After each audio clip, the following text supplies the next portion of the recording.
Достар, барлықтарыңызға сәлем.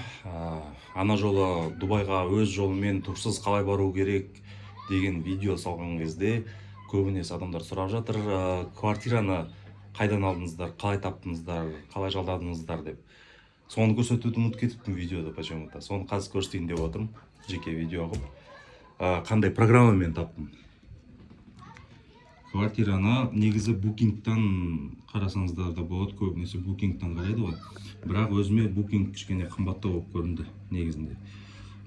Көбінесе квартиралар емес, көбінесе отельдер екен букингте. Сондай. Сосын тағы дополнительный сбор бар екен үстіне, сол тұрған ақша емес. Короче, ұнамады маған. Әркімге енді әрқалай. Маған мынау Airbnb деген программа өзіме ұнады. Осыдан алдым. Бұнда көбінесе отельдер емес, жай қарапайым кісілер өздері квартира сдавать етеді. Солардан аласыздар. Мына жерден бірінші таңдайсыз не керек. Мұнда көрдіңіз ба? Автодом дейді. Неше түрлі бар. Островқа дейін снимать етуге болады. Бұл жерден квартира дегенді қарауға болады. Жеке квартира алам десеңіздер, олар қымбат, бірақ мен квартира, комната дегенді қарадым. Бір үйдің бір комнатасын снимать етесің. Кухнясы бірге болады, басқа комнатада басқа адамдар жатады. Сен өзің комнатаң болады, ішінен жабылады. Сонда тұрасың, ұйықтайсың.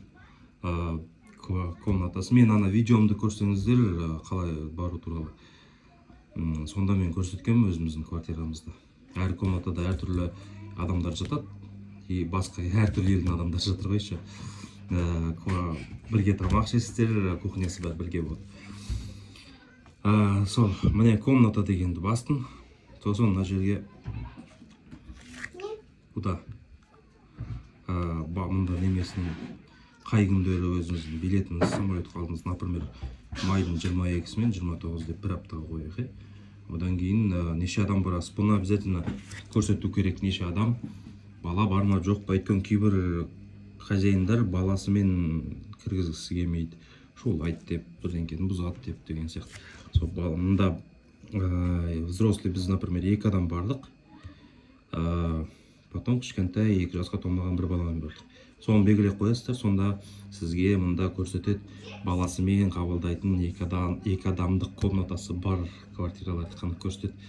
Албаты басында мен білген жоқпын ол туралы. Жай квартираларды таңдап, осы күшті екен деп фотосына қарап, видқа қарап, терезеден көрінетін.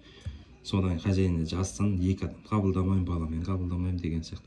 Мына жерде істеп қойсаңыз, ондайлар сізге көрсетпейді. Сол қабылдайтын, баласымен қабылдайтын 2 кісілік комнатасы бар, сондайлар ғана көрсетеді. Сосын бағасын устанавливать ету керек. Мұнда енді қымбаттары бар, неше түрлі. Евромен тұр менде пока. Мына жерде ауыстырып алсаңыздар да болады, негізі долларға. Так, мен 50 евро.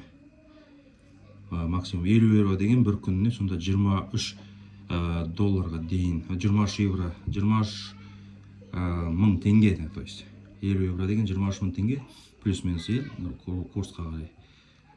Сол 23 мың теңгеге дейінгілерді көрсетеді. Может 18 мың болуы мүмкін. Мен, например, 43 евро. Бірақ бүйтіп қараған ыңғайсыз. Сондықтан картаны бассаңыз, карта деп. Сосын мына жерден Дубайды тауып аласыз. Бұның бір жақсысы, район таңдағыңыз жақсы, картадан қарап отырып, өзіме солай ыңғайлы қарайсың. Мына жерде, например, Бурдж Халифа. Мына жерде. Если сол Бурдж Халифа, Дубайдың символы, соған жақын жерде тұрғыңыз келсе, осы жерден қарайсыз. 37, 36, осы квартираны басасыз, кіресіз, көресіз. Бәрін оқисыз сол туралы. Не жазылды? Написать хозяину. Содан бірінші квартира алар кезде обязательно написать хозяину дегенді басасыз. Бірінші квартираның иесімен сөйлесіп алу керек, иесімен дей ма? Сөйлесіп, жауап беретін болса, қандай тілде сөйлейді екен иесімен? Говорю, арабский, английский, хинди дейді. 3 тілде сөйлейді екен. Хинди болса, значит, индиялық шығар деп ойлаймын. Сосын жазасыз. Кейбіреу мен көп әдем квартиралар тауып аламда. Жазам бірінші. Хозяин жауап бермесе, оған барып керек жоқ. Забронировать етпес бұрын бірінші хозяинмен сөйлесіп алыңыз, әбден бәрін анық қанығын біліп. Өйткені көп жағдай болған, квартираның кісілер менде болған жоқ, но кісілерде болыпты. Келет, осылай бронировать ет саған, келгеннен кейін хозяин тағы да жауап бермейді, содан далада қалады, басқа квартира іздейді. Ну, мынау программа, ол сізге ақшасын қайтарып береді. Бірақ все-таки келген кезде даладағы басқа квартира іздеп жатсаң жаман ғой. Сондықтан бірінші хозяинмен сөйлесіп, біліп, бәрін сұрап, қалай кірем, қалай нетем, уже соған хозяинның жауап беретініне, немесіне сенімді болған кезде барып забронировать етемін онда деп өзіне айтып барып бронировать етіңіз. Далада қалмаңыздар, алдан қалмаңыздар. Сол, Дубай, менде өтпесе көп квартиралар әдем болды. С видом на море, мореге қарап тұратын, теңізге. Ондайлардың жазам, квартираға хозяин бір күн жауап бермейді, 2 күн жауап бермейді. Ондай квартирадан содан қарап, не істейсің? Барған кезде де жауап бермейді, значит.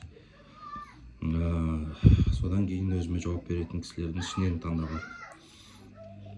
Мына жерде GBR деген район, например, если қымбат, атақты Дубайдың жерлерінде тұрғыларыңыз келсе, міне Дубай Марина, осы жерден әдем квартиралар қарауға болады.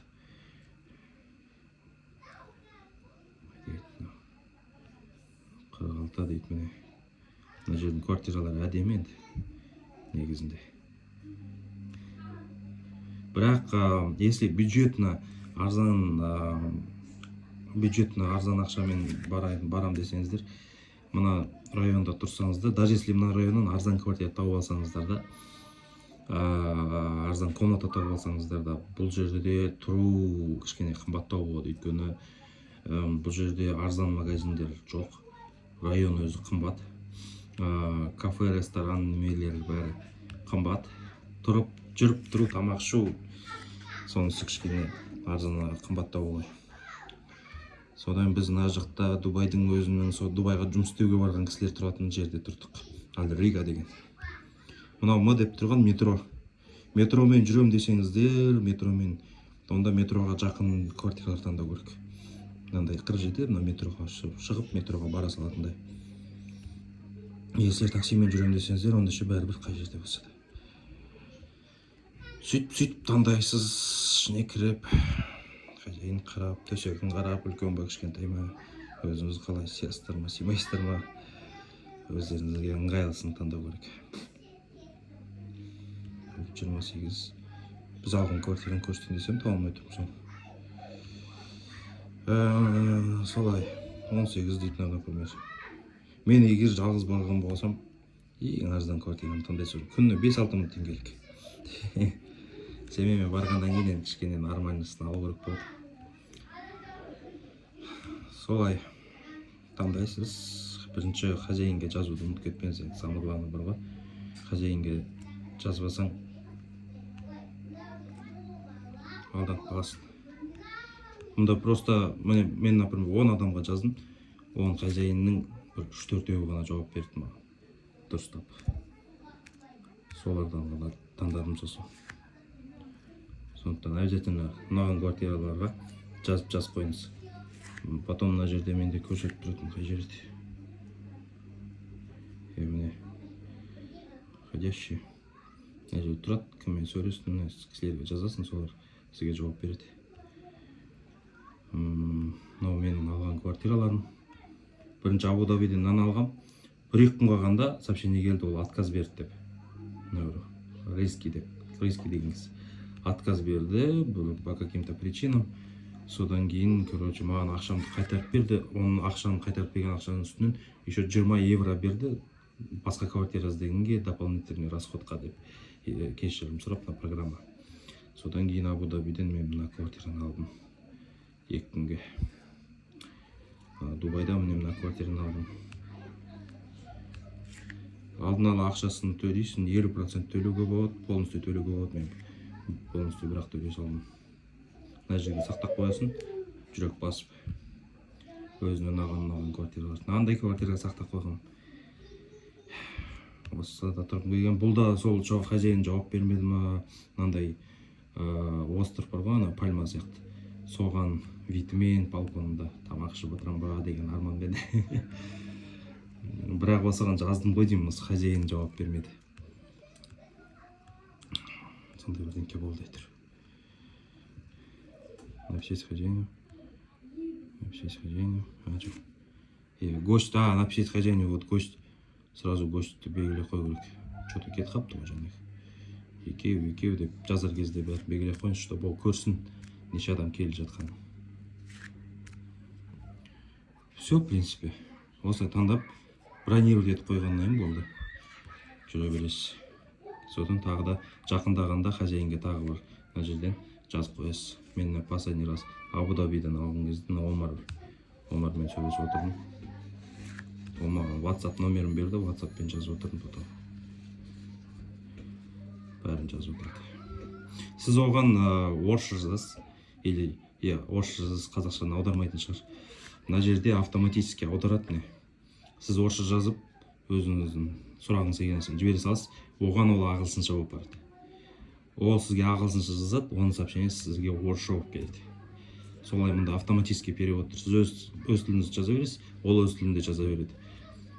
Сіз оған сіздің сообщениеңіз ағылшынша болып барады, оның сообщениесі сізге орысша болып келеді. Өте ыңғайлы сөйлесуге. Солай.